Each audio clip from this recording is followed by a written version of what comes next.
Bienvenidos sean todos en esta mañana. Gloria al Señor, vamos a comenzar. Ya le pongo candidatos Con la palabra del día de hoy.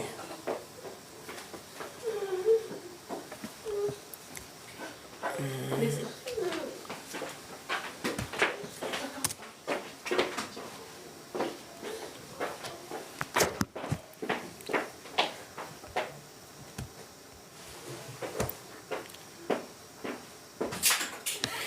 El día de hoy el tema es ¿a quién iremos? Nos vamos a basar al Evangelio de Juan 6, versículo 60 al 71, así que les voy a pedir que lo busquen. Juan 6.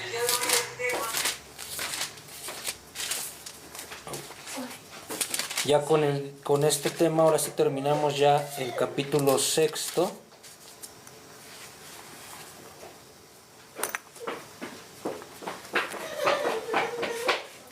Y vamos a darle lectura.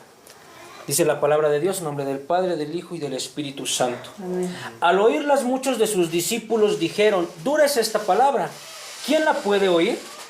Sabiendo Jesús en sí mismo que sus discípulos murmuraban de esto, les dijo: ¿esto os ofende? Pues ¿qué si vieras al Hijo del Hombre subir donde estaba primero? El Espíritu es el que da vida, la carne para nada aprovecha. Las palabras que yo os he hablado son espíritu y son vida. Pero hay algunos de vosotros que no creen, porque Jesús sabía desde el principio quiénes eran los que no creían y quién le había de entregar. Y dijo: por eso os he dicho que ninguno puede venir a mí si no le fuere dado del Padre. Desde entonces muchos de sus discípulos volvieron atrás y ya no andaban con él. Dijo entonces Jesús a los 12: ¿queréis ir acaso iros también vosotros? Les respondió Simón Pedro: Señor, ¿a quién iremos? Tú tienes palabras de vida eterna, y nosotros hemos creído y conocemos que tú eres el Cristo, el Hijo del Dios viviente. Jesús le respondió: ¿no os he escogido yo a vosotros los 12, y uno de vosotros es el diablo? Hablaba de Judas Iscariote, hijo de Simón, porque era el que le iba a entregar y era uno de los 12. Amén. Padre, en esta mañana te damos gracias porque nos permites nuevamente estar, Señor, reunidos para crecer, Señor, en la fe, para escuchar tu palabra. Te pedimos, Señor, que hoy por medio de este texto que acabamos de leer, hables a nuestro corazón, hables a nuestra mente, Señor, para que podamos comprender y entender, Señor, lo que tú tienes preparado para nuestras vidas, Señor, en cuestión, Señor, de que tu evangelio, Señor, pueda ser vida, Señor, a nuestras vidas. Que tu Espíritu, Señor, pueda darnos ese entendimiento, Señor, esa revelación de tu palabra a nuestras vidas y poder, Señor, seguir caminando conforme a tu voluntad. Así te lo pedimos en el nombre de Cristo Jesús. Amén. Amén. Amén. Entonces vamos a entrar en contexto. Hemos estado viendo desde el capítulo que iniciamos en el capítulo 6, ¿verdad? Primero que vimos la alimentación de los 5,000, ese milagro sobrenatural, sorprendente que hizo Jesús, a donde multiplicó el pan y los peces, ¿verdad? Después vimos que cuando Jesús caminó sobre las aguas, se le reveló a sus discípulos como ¿quién? Como el yo soy, como el Dios verdadero, que fue algo también sorprendente. Pero algo todavía importante que vimos en este capítulo fue el discurso de Jesús sobre quién era Él, que era el pan de vida. Ahí vimos que Jesús no estaba hablando de un pan de comida física, sino de la necesidad de alimentarnos de Él, de creer en Él para tener una vida ¿qué? Eterna.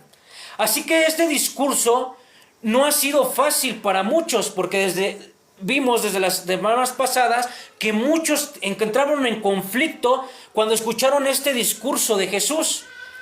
Algunos lo malinterpretan, otros se sienten ofendidos por eso, que esas palabras de Jesús. Pero aquí lo importante es que hoy vamos a ver cómo reaccionan sus discípulos.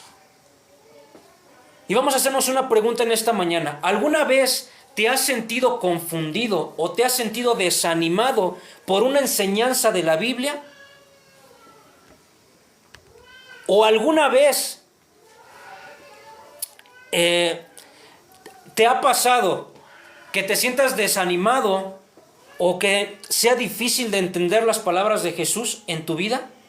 Precisamente el propósito de este mensaje es que aprendamos cómo responder cuando nos enfrentamos a verdades difíciles de la fe.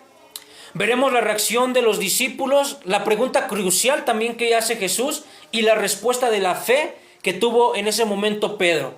Es un momento crucial y es un punto de inflexión este texto en el ministerio de Jesús.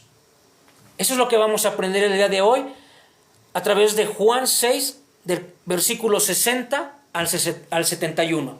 Y vamos a comenzar, fíjense, en el versículo 60 dice, al oírlas, ¿de qué está hablando? Al oír las palabras de ese mensaje pronunciado de Jesús acerca de que Él era el pan vivo que descendió de los cielos, al oír esas palabras de que Jesús dijo, el que no come de este pan, el que no bebe de esta sangre, no tendrá vida o no tiene vida.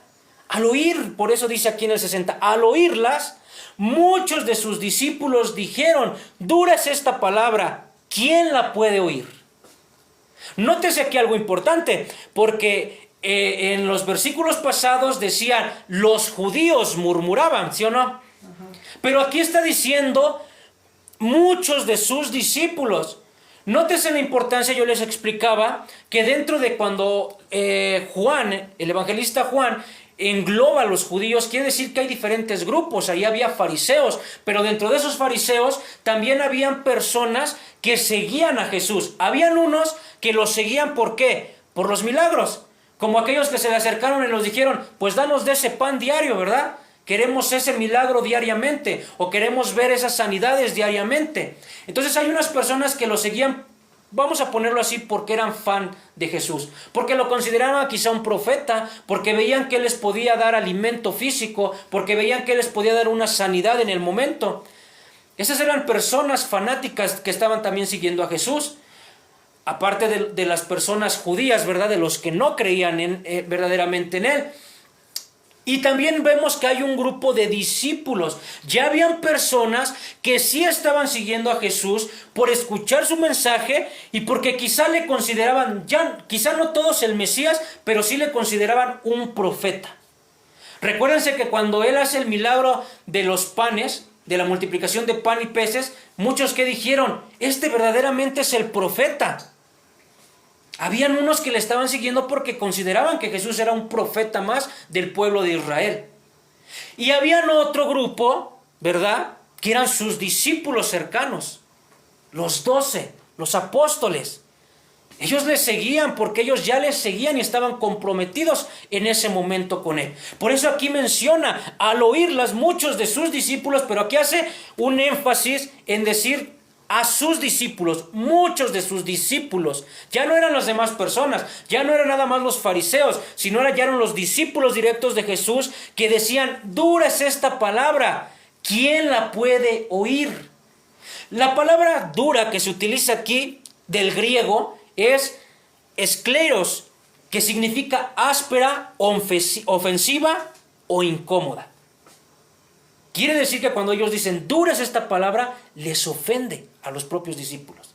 Es ofensiva, es incómoda, es áspera, algo que no pueden contener, algo que sintieron que no era bueno para ellos. No quiere decir aquí que no era difícil de entender, más bien era difícil de aceptar. No era que no lo hayan entendido, sus discípulos lo entendieron, lo comprendieron, pero era difícil de aceptar esa palabra. ¿Por qué? Porque a veces las personas venimos con una vida, desde la niñez, a donde quizá se nos inculcó un tipo de religión, se nos inculcó un tipo de costumbres, venimos de eso y es difícil después poder aceptar el mensaje. ¿Qué pasaba con los judíos? ¿Por qué no aceptaban el mensaje de Jesús? Porque ellos ya venían de una vida, ¿qué? De ritual. ¿Qué le dijeron? Lo vimos la semana pasada, ¿verdad? ¿qué le decían a Jesús? Pues dinos qué hay que hacer. Ellos querían saber qué lista les iba a dar. Sabían que los judíos tenían 600, me parece que eran 623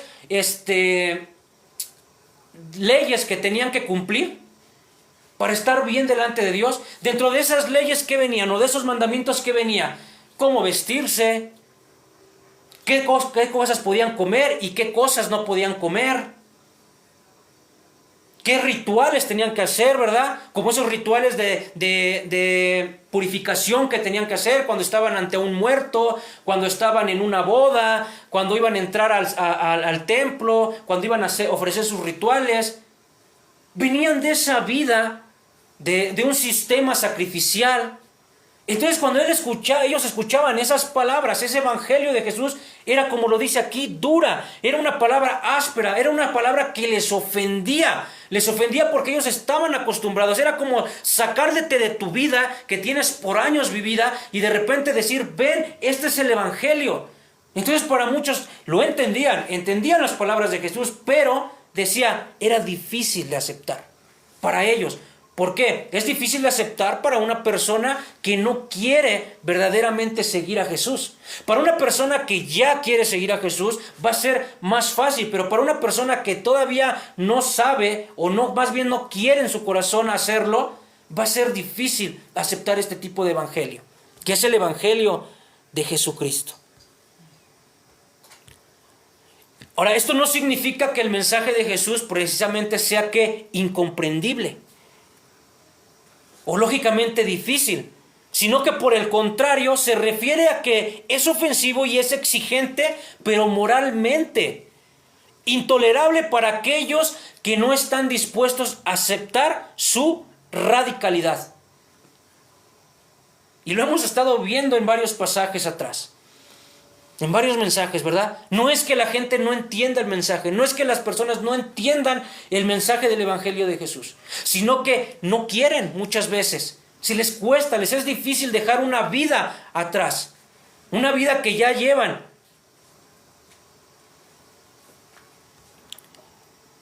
Entonces ahí vemos que moralmente las personas no están dispuestas y no aceptan la radicalidad, del evangelio. Jesús no estaba confundiendo a sus oyentes. Sino que los estaba confrontando ¿con qué? Con una verdad que desafiaba, primeramente que nada, desafiaba su orgullo. Desafiaba sus expectativas y su autosuficiencia.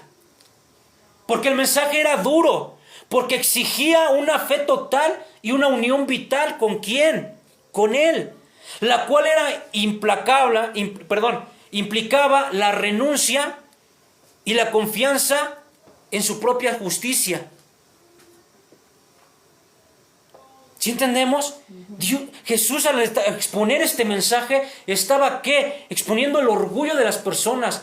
Su corazón es ¿qué? Duros. Su autosuficiencia. Hay personas que es así.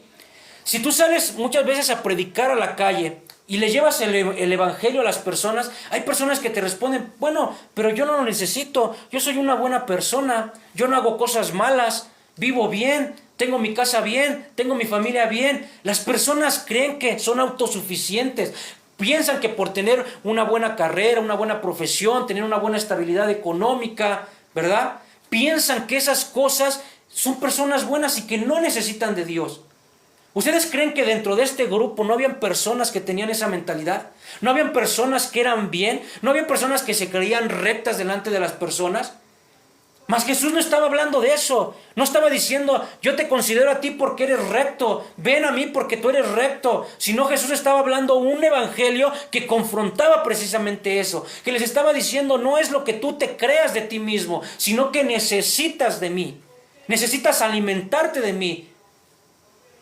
Y eso causaba a las personas no aceptar esa palabra. Fíjense lo que dice Hebreos 4:12. Porque la palabra de Dios es viva y eficaz y más cortante que toda espada de dos filos. Penetra hasta partir el alma y el espíritu, las coyunturas y los tuétanos. Discierne los pensamientos y las intenciones del corazón. ¿Ven qué tan profunda es la palabra de Dios? Claro que esta palabra te puede resistir o la puedes abrazar. Pero esta palabra dice que penetra. Nadie se puede ir diciendo, aunque te resistas a ella, te la vas a llevar en tu corazón. En el aspecto de que vas a decir, esa palabra me confrontó, la quise rechazar, sí, pero te la vas a llevar al saber que tú rechazaste esa palabra que estaba entrando en lo más profundo de tu ser.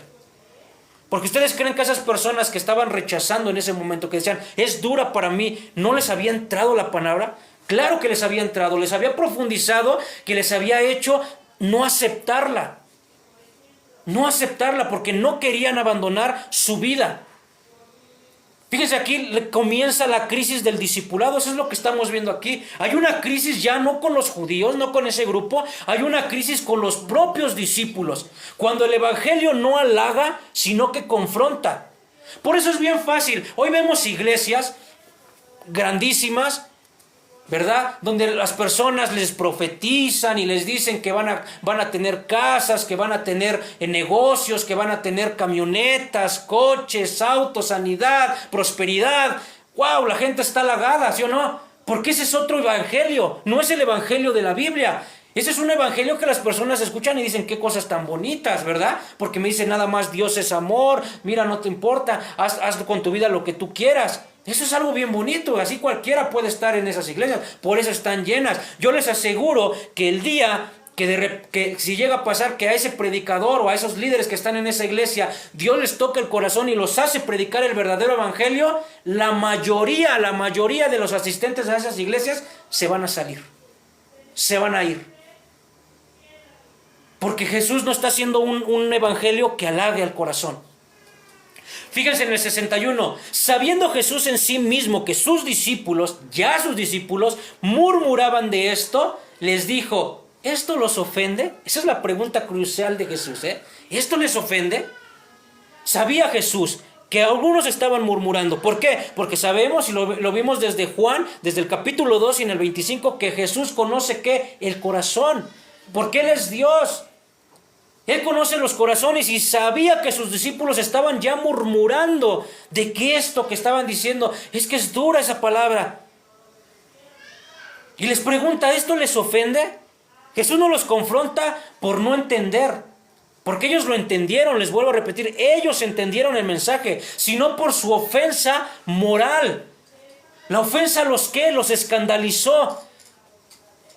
Fíjense que una palabra de escandalizó de la ofensa, lo que quiere decir la ofensa, es tropezar. Esto va a revelar que su problema no era de intelecto, nuevamente lo vuelvo a decir, sino de su voluntad de las personas. No era no lo entiendo, sino no lo quiero. Es diferente.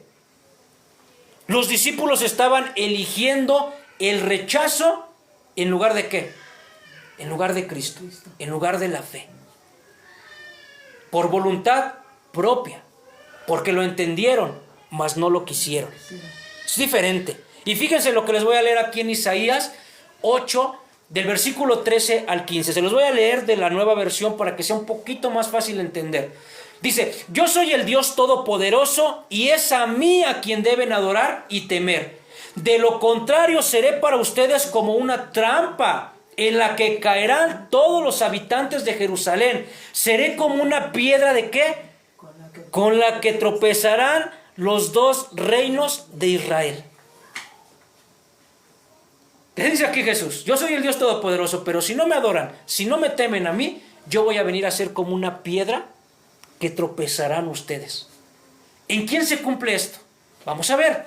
Porque dice, el Mesías sería la piedra de tropiezo. ¿Quién era ese el Mesías? Jesús. Tropiezan, ¿por qué? Porque Jesús no encaja con sus expectativas de ese Mesías que ellos buscaban. Así de simple. Ellos buscaban ese Mesías político, que iba a tomar una espada, que se iba a sentar en un trono y que les iba a decir, vamos contra Roma, los voy a liberar y les voy a dar de comer diariamente. Ese Mesías era el que ellos estaban buscando. Pero cuando viene este Mesías en Jesús, ¿verdad? Y les habla palabras espirituales, les habla de dejar sus vidas y seguirlo a Él, eso los confronta. Eso los desanima. Eso los hace volver y retroceder atrás. Y fíjense la conexión que estoy poniendo aquí, que radica en Jesús, siendo la manifestación, porque aquí dice en Isaías, yo soy el Dios Todopoderoso. ¿Quién es la manifestación de ese Dios Todopoderoso? Jesús. Jesús.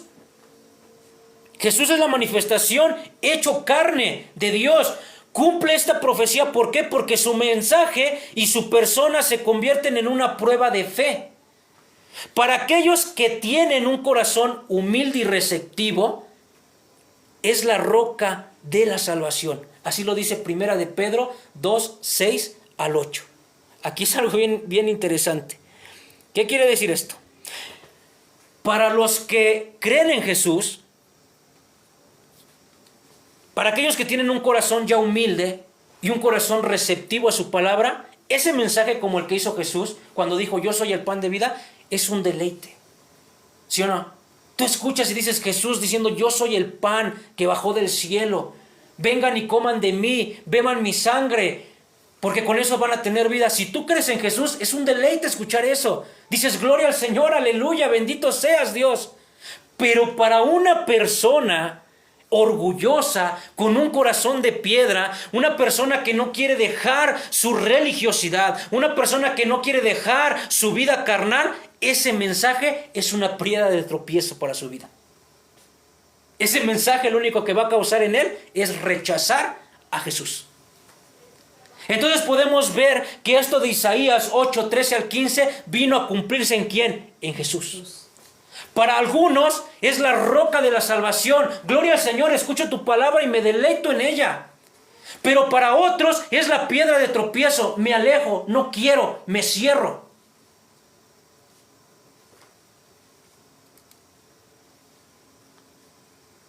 Y vemos la reacción de los discípulos. En Juan 6:61 ilustra el cumplimiento de esta verdad.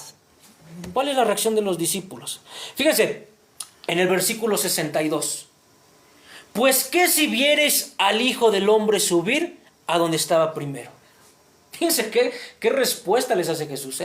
Sabe que ellos están murmurando por ese mensaje que había dado. ¿Y Jesús con qué los confronta? ¿Y qué pues que si vieres al Hijo del Hombre subir donde estaba primero? ¿Dónde estaba Jesús? En el seno, ¿verdad? Estaba con Dios.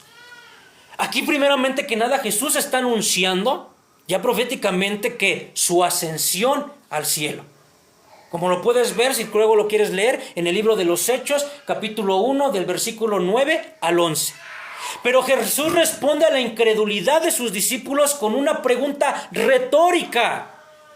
¿Cuál es esa pregunta retórica? Pues ¿qué si vieres al Hijo del Hombre subir donde estaba primero? Esta es una pregunta que los invita ¿a qué? A considerar una verdad más radical. ¿Por qué más radical? Jesús con su resurrección y Jesús con su ascensión demostraría que su origen no es terrenal, sino es divino.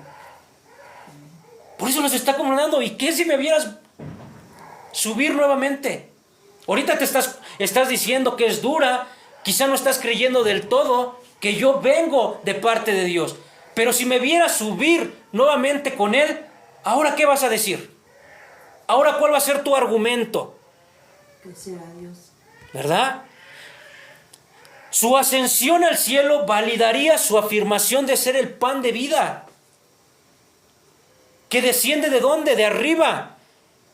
Fíjense, es como si en este momento Él dijera, si mi mensaje ahora les ofende, ¿cómo van a reaccionar el día que me vuelvan a ver regresar a mi hogar celestial? Una, confirmando que su divinidad.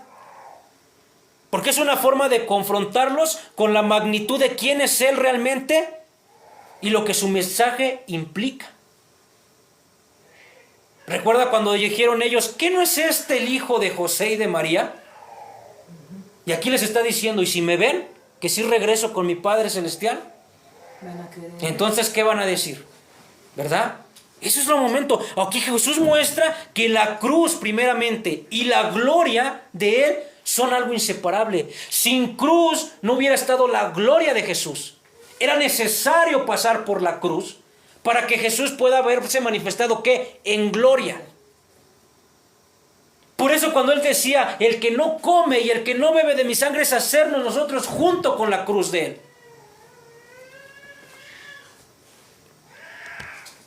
Fíjense lo que dice el versículo 63. El espíritu es el que da vida. La carne para nada aprovecha. Las palabras que yo os hablo son espíritu y son vida. Amén.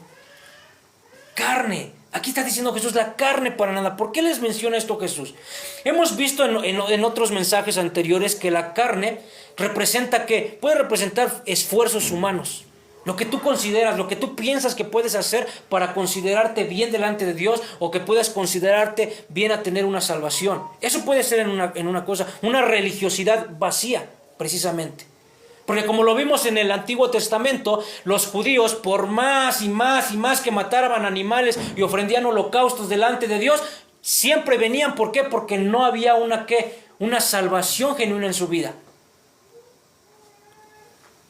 Romanos 8:8 dice, y los que viven según la carne no pueden agradar a Dios.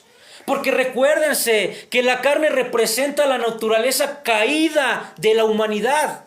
Una naturaleza caída no va a tener la intención de hacer las cosas bien, no va a tener la intención de agradar a Dios, no va a tener la intención de venir a Jesús.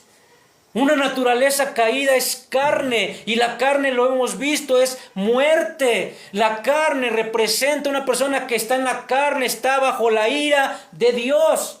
Una persona que está bajo la carne está bajo condenación. Una persona que está así, imagínense, es una persona que no tiene vida. ¿Tú crees que una persona que no tiene vida tiene ganas o va a querer venir a los pies de Cristo? No. ¿Va a querer escuchar el mensaje del Evangelio?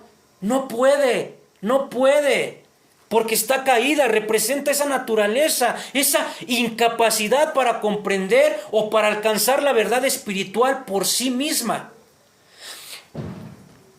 Si ustedes leen, te voy a hacer una comparación aquí, ahí se los dejo de tarea. Ezequiel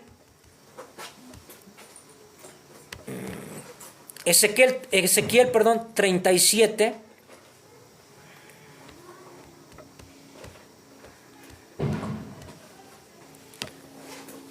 Ese capítulo completo habla de una visión que tiene Ezequiel, donde está en un valle de los huesos secos.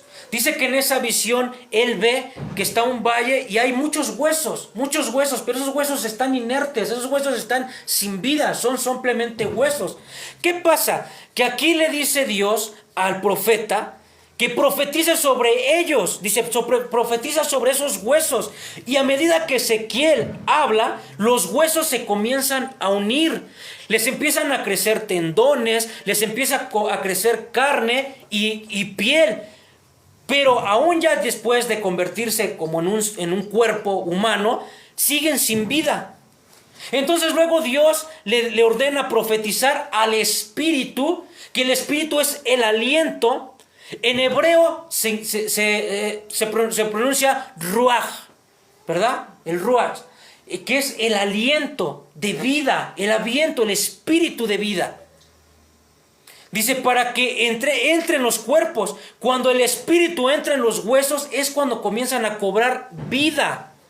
Y se levantan como si fueran un ejército. Esos huesos secos que viene esa visión, cuando él comienza a profetizar y viene el espíritu sobre de ellos, se comienzan a levantar y tienen vida. Y dice, se hace como un ejército. Pero ¿en qué momento fue? En el momento que se comenzó a profetizar por ellos. En el momento que entró el espíritu, ¿verdad? De la misma manera, aquí en Juan 63, las palabras de Jesús, por eso él dice, el espíritu es el que da vida. Las palabras de Jesús, ¿qué son? Son vida. Es ese espíritu, ese ruach. Porque son las que el espíritu usa para traer a los creyentes a la vida.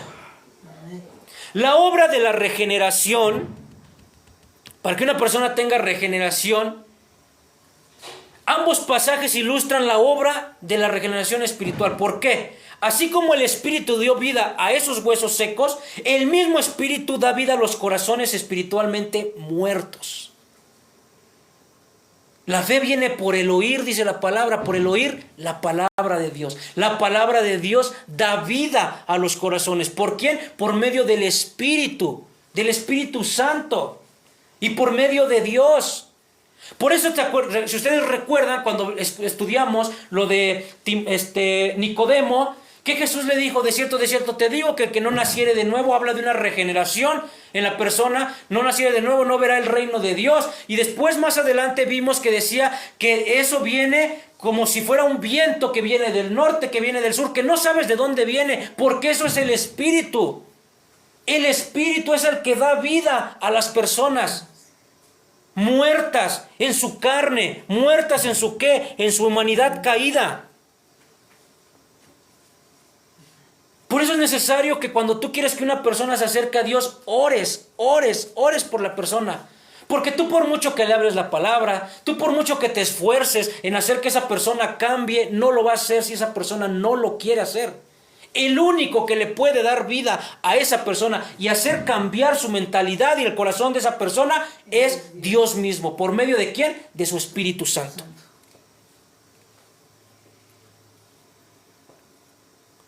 Imagínate que tienes un celular de alta gama, el último modelo, el mejor celular, el mejor dispositivo. Pero ese dispositivo no tiene pila, no tiene batería. ¿De qué te sirve? No serviría de absolutamente nada. Si estás tú y estás siguiendo una religiosidad o estás siguiendo a Jesús pensando que estás haciendo las cosas bien, pero no hay vida en ti, ¿de qué estás sirviendo? No estás sirviendo de nada. Deuteronomio 8:3 dice, y te afligió y te hizo tener hambre y te sustentó con maná, comida que no conocías tú, ni tus padres lo habían conocido. ¿Quién está hablando? Está hablando de Dios, lo sustentó, les dio el maná en el desierto, para hacerte saber que no solo de pan vivirá el hombre, mas de todo lo que sale de la boca del Señor vivirá el hombre. ¿Y qué es lo que sale de la boca del Señor? Su palabra. Su palabra. ¿Qué era lo que salía de la boca de Jesús? La palabra de Dios. ¿Quién dijo estas palabras también? ¿No se las dijo Jesús a Satanás cuando fue tentado? Escrito está, no solo de pan vivirá el hambre. ¿Por qué te anegas? ¿Por qué te afanas por querer cumplir las cosas terrenales y dice, no solo de pan vivirá el hambre, sino de la palabra que es vida, de la palabra que sale de Jesús? Aquí podemos entender que no basta una religión o ser religioso, solo el Espíritu vivifica a través de la palabra de Dios. Y miren el 64, pero hay algunos de vosotros que no creen. Jesús ya lo sabía, porque Jesús sabía desde el principio quiénes eran los que creían y quién le había de entregar. Él ya sabía desde ese momento. Aquí por eso el apóstol Juan lo está describiendo de esta manera. Él ya sabía quién le iba a entregar. Ya está hablando directamente de quién. De Judas Iscariote. Y sabía que habían otros de ahí que no creían en él, que lo seguían porque tenían otro deseo, ¿verdad? Como ya se los hemos visto, tenían el deseo de que lo siguieran alimentando, tenían el deseo de seguir viendo milagros. Fanáticos o personas que lo seguían por otro interés. Pero Jesús ya sabía desde el principio quiénes eran los incrédulos y quiénes lo iban a traicionar.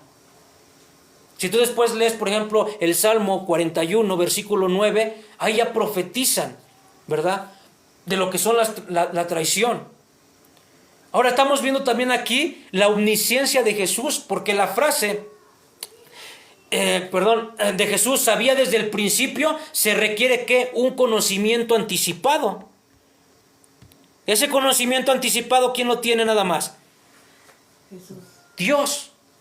Dios, porque Dios es omnisciente, Él conoce todo, Él ve todo. Entonces, para que Jesús pudiera conocer desde el principio, ¿verdad?, o quiénes eran los que lo iban a traicionar, era porque Él ya tenía Él es Dios. Futura incredulidad y traición de las personas. Dice, Él sabía de antemano quiénes lo rechazarían, a pesar de la gracia que se les ofrece, porque Dios te ofrece la gracia, ¿para qué? Para que vengas a Él, a su palabra. Pero Él sabía que muchos se iban a alejar de Él, que no iban a creer en Él. La causa de la incredulidad es la elección personal de las personas. Eres incrédulo porque es tu elección ser incrédulo. Es tu intelecto que pones. ¿No crees? ¿Por qué no crees? Porque tú así lo deseas, no creerlo. Porque deseas creer otras cosas y no creer al mensaje de Dios. Las personas no creyeron porque no quisieron. La traición de Judas, que es lo que se ve aquí del versículo, muestra la coexistencia primero perfecta de la omnisciencia de Dios. ¿Y la responsabilidad de quién? Del ser humano. Judas era uno de los 12. Judas atestiguó los milagros que hizo Jesús. Judas pudo escuchar palabras que otras personas quizás ni quedaron escritas, y Judas las escuchó directamente de Jesús. Judas estuvo con él, sabía cómo él era en persona.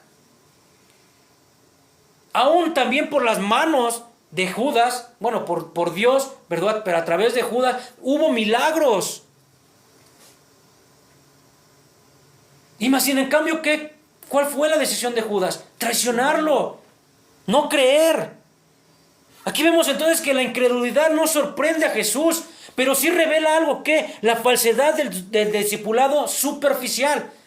Jesús no se va a quedar asombrado. Híjole, ¿por qué me están traicionando? Él ya lo sabía desde un principio. Pero sí va a evidenciar quiénes de esas personas lo traicionan. ¿Quiénes de esas personas no están creyendo en Él? ¿Jesús pierde algo porque las personas se vayan y no creen en Él? No. Él no deja de ser Dios. Los que pierden aquí, los que pierden el beneficio son las personas que se alejan. El 65 dice, y dijo, por eso os he dicho que ninguno puede venir a mí si no le fuera dado del Padre. Aquí vuelve a reafirmar lo que vimos en el versículo 44. La fe no es obra humana, sino es un don de Dios. Jesús les declara nuevamente que ¿qué? Su incapacidad para creer no es una excusa, sino un hecho espiritual de las personas que hace absolutamente que necesaria la intervención de Dios para que puedan venir a Él. Si no es por Dios, no puedes venir a Él. ¿Lo volvemos a entender? Por eso le dice Él, por eso he dicho que ninguno puede venir a mí si no fuera dado del Padre. ¿Quién puede acercarse a mí si el Padre no los trae? ¿Quién puede acercarse a mí si el Padre no les revela? ¿Quién puede acercarse a mí si el Padre no les quita ese corazón de piedra y les pone un corazón de carne, que puedan creer y que puedan ver quién soy yo en verdad? Porque les apuesto que en ese momento para muchos Jesús ya era un mentiroso. Para muchos ya le querían matar. ¿Cómo es posible que dice que proviene de Dios? Es un hereje. Para muchos. Pero para que los que Dios cambió ese corazón, tocó ese corazón, para ellos les era revelado quién era Jesús. Jeremías 31, 33 al 35 dice, pero este es el pacto que haré con la casa de Israel. Después de que aquellos días, dice Jehová, daré mi ley en su mente y la escribiré en su corazón, y yo seré a ellos por Dios y ellos me serán por pueblo. Después de que Dios hizo la ley, la escribió en unas tablas, ¿verdad? De piedra. Dice, llegará el tiempo que yo les daré ahora la ley en su mente. La escribiré directamente en su corazón. Y serán ellos por Dios. Y ellos serán, ¿qué? Serán mi pueblo. ¿En quién se cumplió esto? En Jesús. Y no serán más ninguno en su prójimo, ninguno a su hermano, diciendo, conoce a Jehová, porque todos les conocerán, desde el más pequeño de ellos hasta el más grande. Dice Jehová, porque perdonaré la maldad de ellos y no me acordaré más de su pecado. Cuando tú vienes y te arrepientes delante de Dios, delante de Jesús, Dios perdona y jamás se acuerda de tu pecado. No era como ese ritual que hacía el pueblo de allá de Israel, ¿verdad?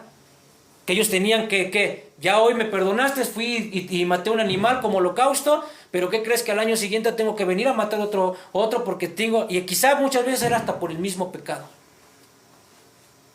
Pero cuando tú vienes, Dios te perdona. Aquí estamos viendo que entonces la obra interna de Dios, que lo estamos leyendo aquí en Jeremías 31, 33 al 34, describe que Dios actúa internamente en el corazón humano para que ellos puedan conocerlo. Internamente, porque toca que cambia la mentalidad y cambia el corazón. Escribe en el corazón ahora la palabra. Porque ahora ya no tenemos que llevar esto como en una piedra, como en una ley, sino lo llevamos ¿dónde? En el corazón. En el corazón. Afirma que nadie puede venir a Jesús a menos de que el Padre le dé la capacidad. Ambos pasajes están señalando la obra de Dios divina en el interior de la persona. Porque es fundamental que la fe y el conocimiento de Dios habiliten a las personas para tener una respuesta ¿a quién? Al Evangelio. El corazón que habilitaba al pueblo para conocer a Dios, como lo vemos en Jeremías, en Juan la obra del Padre es que habilita a la persona para poder venir a Jesús. La gracia de Dios es la que capacita para venir a Jesús. Y esto nos humilla completamente como hombres. ¿Por qué? Porque nos hace depender totalmente de su gracia. Ok, tu gracia me revela quién es Jesús. Yo lo único que tengo que hacer ¿qué es? Aceptar esa gracia. 66, desde entonces muchos, fíjense aquí viene la parte crucial de este texto, de este mensaje. Desde entonces muchos de sus discípulos volvieron atrás y ya no andaban con él. Prefirieron irse por lo más fácil. Se fueron. ¿Por qué? Porque no les agradó el mensaje. Como resultado de esto, muchos de sus discípulos se apartaron y ya no andaban con él. ¿Por qué? Porque quisieron mejor regresar a... Mi vida que llevo es la que más me gusta, no cumples mis expectativas, gracias Jesús por el tiempo que te estuve escuchando, pero bye, no quiero nada contigo, me voy, me regreso, ¿verdad? Muchos de ellos regresan, como dice la palabra de Dios, como el cerdo que regresa, ¿dónde? Al lodo, ahí, ¿verdad? Otra parte de la escritura dice, como el perro que regresa, ¿dónde? A su vómito. Eso es lo que pasa con las personas cuando no quieren aceptar el Evangelio, cuando dice es duro, es inaceptable, me ofende. ¿Por qué? ¿Por qué quieren regresar nuevamente a sus caminos de atrás? ¿Por qué quieren regresar a su vieja vida? Porque precisamente no quieren aceptar a Jesús como lo que es. Así que no nos vaya a sorprender si el día de mañana, y esto no es para sorpresa, que en una iglesia veas hasta una persona que sirve vehementemente al Señor, que hace cosas y que tú dices, wow, ese hermano está muy metido con las cosas de Dios, y que de repente ese hermano o hermana decide irse. Porque quizá ese hermano estaba haciendo las cosas no por una verdadera convicción en Dios. Eso no es para sorprenderse. Eso no es para desanimarse. ¿Por qué el hermano? Si el hermano... Así pasa. Hermanos que son sanados, hermanos que hay milagros en su vida, que restauran matrimonios, que Dios hace cosas grandes en su vida. Pasa el tiempo y se alejan. No pasa nada porque esto está escrito, ¿verdad?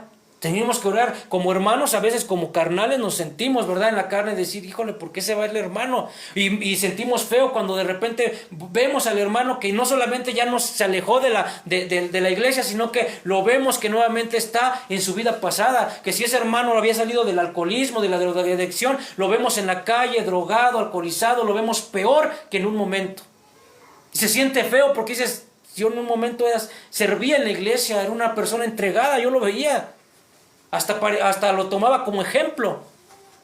Y es triste ver a las personas así. Pero no nos debe de sorprender porque a Dios tampoco no le sorprende.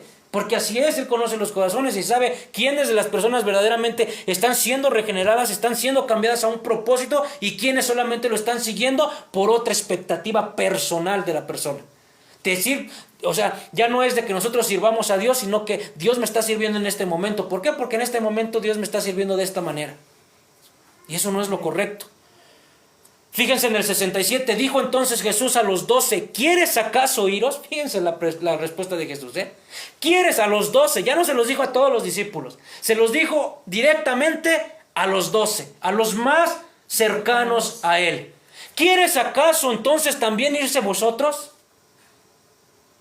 Y en el 68 le respondió Simón Pedro, Señor, ¿a quién iremos? Tú tienes palabras de vida eterna. Aquí vemos primeramente en el 67 que Cristo confronta directamente a los 12. Jesús diciendo que muchos se habían ido, ya se habían ido muchos. Ahora se va a dirigirse a los 12 y les pregunta, ¿qué les pregunta? Que si también se quieren ir ellos. Él no está forzando una decisión, sino les está invitando. ¿Quieren irse? Adelante, la puerta está abierta. Jesús no depende de los humanos. El propósito de Jesús no depende del ser humano. Nosotros dependemos. Por eso es incorrecto también esa forma de a veces querer poner a María, como si Jesús o Dios hubiera dependido forzosamente de María. No, Dios no depende. Si este profeta quiere atender y quiere hablar mi palabra, la va a hablar, y si no, Dios va a buscar a otro. El propósito, nosotros no somos, Dios no depende de nosotros dependemos de Él. No importa que eran de los 12, Jesús les dice, si se quieren ir, váyanse. Yo no los estoy teniendo aquí a la fuerza. No les ruega, fíjense, no suaviza su mensaje. Ay, creo que fueron muy duras mis palabras, pero miren, les voy a suavizar el mensaje a ustedes porque no quiero que ustedes se vayan. No lo hace.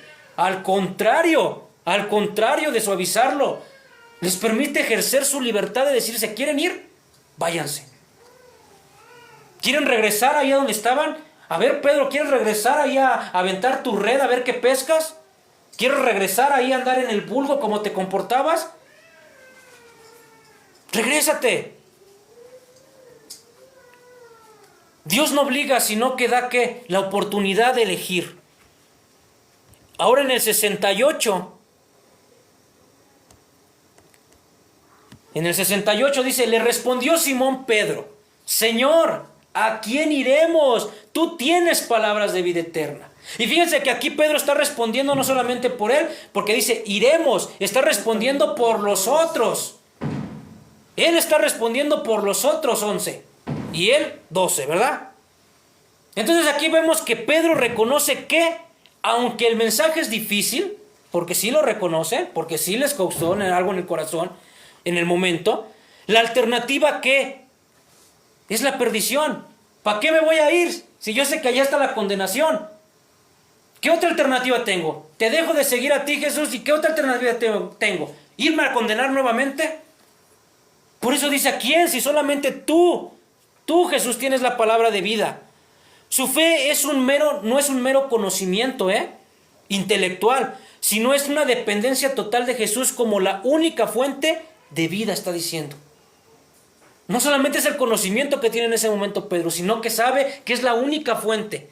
Y es la única. Imagínate que te encuentras náufrago en el río y encuentras una lancha. Así en ese momento es Jesús, es como esa única lancha. Tú vas y te vas a aferrar a la lancha porque si tú volteas a los demás lados no hay absolutamente nada que te pueda salvar en ese momento. Así Pedro en ese momento estaba. Jesús era esa lancha, Jesús era la única salvación. ¿A dónde va?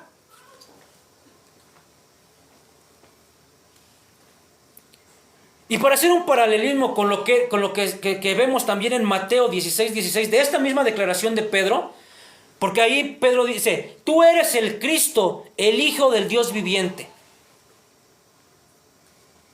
Y después Jesús en ese mismo versículo, adelante, fíjense la respuesta de Jesús. Bienaventurado eres, Simón, hijo de Jonás, porque no te lo reveló carne ni sangre, sino el Padre que está en los cielos. ¿Ven cómo esta declaración conecta directamente con Juan 6:65? A donde no es sino por el Padre que los trae a ellos.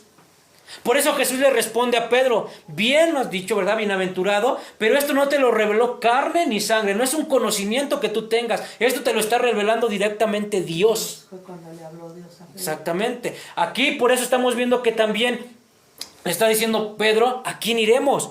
¿Quién se lo estaba revelando eso? Dios Padre. Donde Jesús dice que ninguno puede venir a mí si no le fuere dado por el Padre. Solo Cristo tiene palabras de vida eterna. No las vas a encontrar en ningún otro lado. Vete a Mahoma, vete a Buda, vete a quien quieras. No vas a encontrar palabras de vida eterna como las daba Jesús, o las da Jesús. 69, y nosotros hemos creído y conocemos que tú eres el Cristo y el Hijo de Dios viviente. Fíjate, aquí no solamente está diciendo a quién vamos a ir, sino que está reconociendo Pedro, que Él es el Cristo y que Él es el Hijo del Dios viviente. Dos revelaciones está haciendo ahí Pedro. El Santo de Dios, que es un título mesiánico. Este versículo, por eso, es la confesión de fe de los 12 apóstoles. ¿A través de quién? A través de Pedro. Pedro, en nombre de los 12 apóstoles, haciendo esa confesión de fe. Y es la contraparte del rechazo y de la incredulidad de los que se fueron.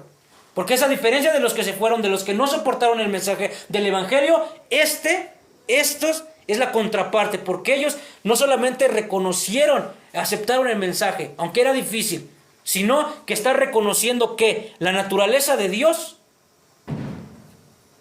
y Cristo. ¿Qué significa Cristo?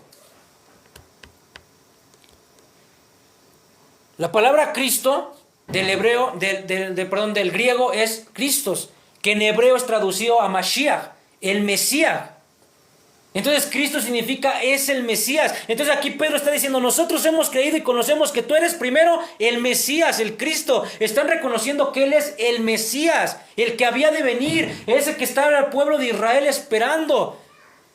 Que los que no creen hasta el día de hoy lo siguen esperando. Más los que ya creyeron ya sabemos, ya nosotros estamos esperando la segunda venida. Amén.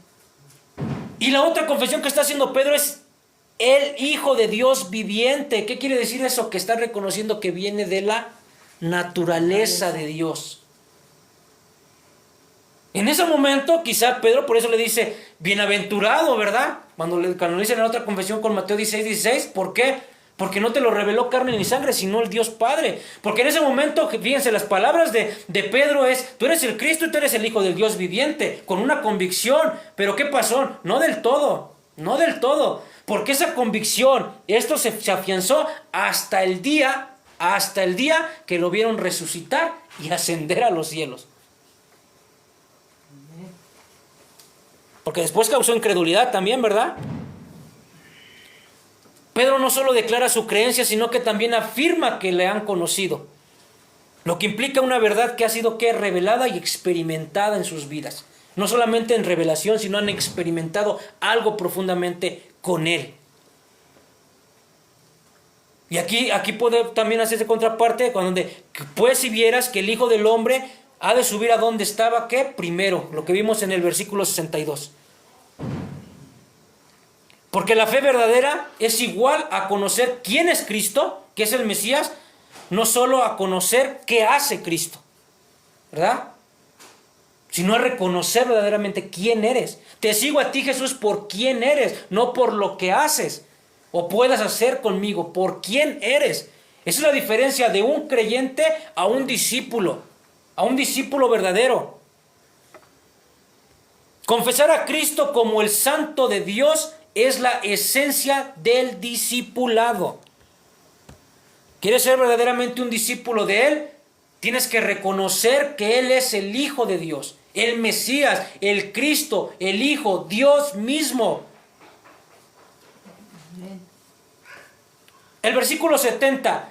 Jesús le respondió, ¿no os he escogido yo a vosotros los 12? Y uno de vosotros es el diablo. Fíjense, después de ese gran reconocimiento que hizo Pedro, de reconocerles, ahora Jesús le está respondiendo, no, yo los mismos los he escogido, pero ¿qué creen? Uno de ustedes es del diablo. Judas, aunque cercano, no creyó a sus palabras. Y esta pregunta retórica de Jesús es una advertencia. Jesús les recuerda que, aunque Él los ha escogido, uno de ellos que, por su propia elección, se va a entregar a la influencia de Satanás. No quiere decir nada. Sí, a todas las personas nos escoge Dios. Dios nos llama. Dios nos llama a venir a Él. Él nos escoge. Pero muchos van a ¿qué? A hacer lo que hizo Él, apostatar de la fe, a renunciar de la fe, a voltear nuevamente atrás e ir atrás. Aquí entonces esto va a demostrar una cosa, que la cercanía física con Jesús o el privilegio que tengas como escogido no garantiza la salvación. No garantiza. Podrás hacer muchas cosas. Wow, mira él cómo predicaba. Wow, mira cómo cantaba. Wow, mira él iba a asistir a la iglesia. Mira él hacía esto. Mira él hacía muchas cosas. Eso no garantiza que tú tengas salvación. La salvación viene de Dios por medio de nuestro Señor Jesucristo. Incluso dentro de los que aparentan seguir a Cristo puede haber falsedad. Por eso Judas demuestra que uno puede caminar con Jesús sin entregarse a Él. Puedes estar aquí caminando con Él, pero no puedes entregarte directamente a Él. Judas caminaba con Él, pero Judas no estaba entregado a Él. Judas estaba entregado ¿a qué? A su avaricia, al dinero. Por eso lo vendió por esas 30 monedas de plata. Él lo que quería era plata. Él no estaba entregado a Jesús. Así puede haber muchos. Por eso vemos muchos siervos actualmente que ¿qué? Están también entregados al dinero. Haciendo las cosas, ¿por qué? Por ganancias deshonestas. Por otras cosas, por popularidad, por fama, por viajar. Pero no lo están haciendo por un compromiso verdadero y real con Jesús. Y en el 71 dice, habla de Judas Iscariote, hijo de Simón, porque este era el que le iba a entregar y era uno de los 12. Aquí el apóstol Juan está poniendo, ¿verdad?, que se refiere a quién, a Jesús. Porque se está subrayando que la traición de Judas fue un resultado de su voluntad y de su elección. Que es un camino opuesto a los demás apóstoles, que lo siguieron hasta el final. Estos versículos sirven como un recordatorio de que la fe es genuina, que no es un asunto de posición o de privilegio, sino de una condición de ¿qué? Del corazón. La elección de Judas ilustra el principio de que la gracia y el llamado de Dios puede ser rechazados libremente por el individuo. ¿Qué es la diferencia del evangelio verdadero de Dios a otros? Que Dios, ¿qué te está pidiendo? Que creas en Él.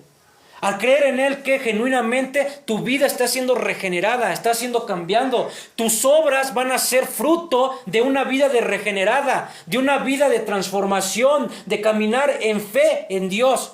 A diferente de otra religión que te piden que hagas obras, como si las obras te justificaran delante de Él, como si las obras te llevaran a tener esa salvación. Y no es así. No es así. Al menos lo que vemos en el Evangelio no es así. Fíjense lo que dice aquí, esta frase. El que se aparta se sacia con migajas. El que permanece halla manantiales. Fuera de Cristo todo es oscuridad, pero en Él hay vida y luz Eterna. Amén. y eternidad. Te apartas, vas a ir a las migajas. Sigues con Él, vas a encontrar vida, vas a encontrar la luz y la eternidad. Eso es lo que ofrece Jesús. Jesús no viene a ofrecerte prosperidad, Jesús no viene a ofrecerte que tengas fama, que tengas casas, no viene a ofrecerte nada de eso, ¿entiende? No viene, el evangelio verdadero de Dios no viene a ofrecer eso.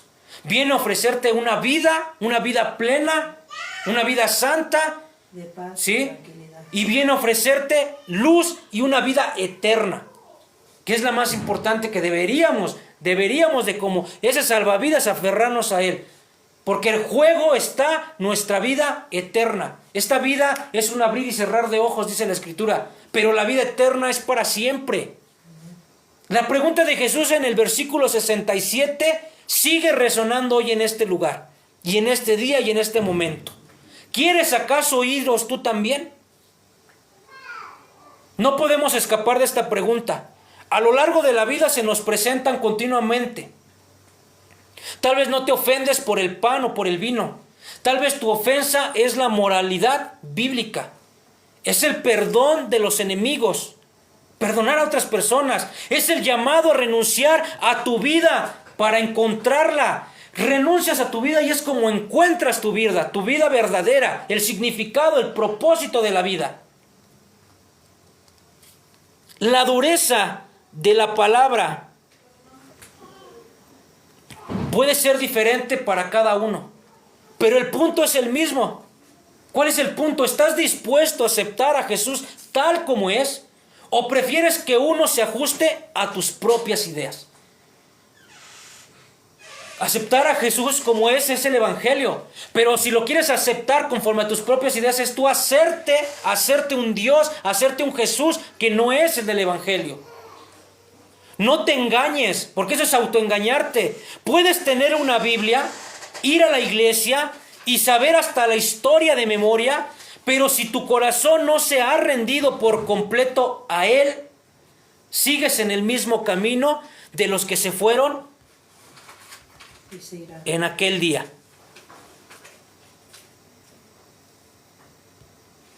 Se fueron. ¿Por qué se fueron? Así que te pregunto el día de hoy, ¿a quién irás? Tu vida te ofrece muchas opciones, muchas palabras que prometen vida, falsedad, felicidad y satisfacción, dinero, éxito, comodidad, placer. Pero al final todos esos caminos te llevan a un callejón sin salida. La única salida es Jesús. No es fácil, no es fácil, pero su palabra es la única que tiene el poder de transformar el alma. Así que hoy, llévatelo. Hoy la invitación es clara. ¿Vas a unirte a aquellos que se marcharon o te quedarás con aquel que tiene palabras de vida eterna? Si en esta mañana esta palabra ha profundizado en tu corazón y respondes como lo hizo Pedro, si de verdad no tienes a dónde más ir, entonces esta mañana yo te invito a que te pongas de pie y que conmigo hagas una oración a donde confesemos, ¿verdad?, que solamente Jesús es el que tiene palabras de vida eterna. Amén. Pongámonos de pie. Padre eterno, Señor, en esta hora reconocemos, Señor, que no haya a nadie más a quien acudir. Que no haya nadie más, Señor, que podamos acercarnos, Señor, que tengan palabras de vida eterna. Padre, como lo decía Pedro, ¿a quién vamos a ir? ¿A quién, Señor?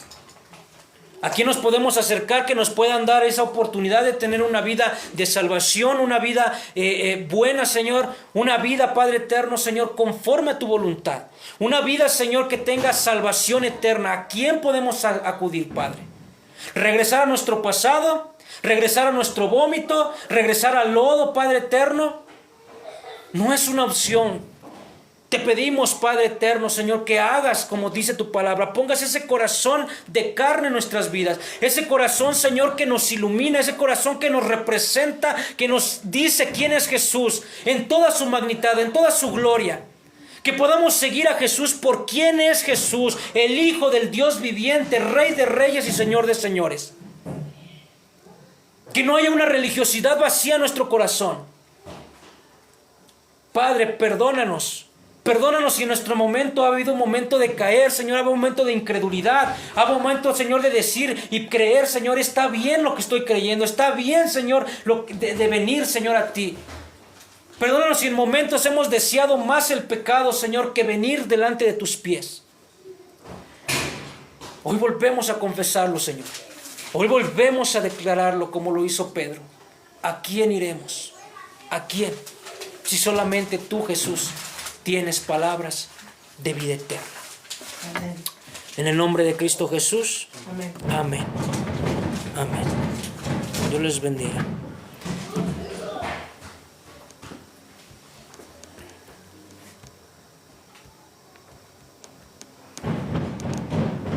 ¿Vamos? Sí.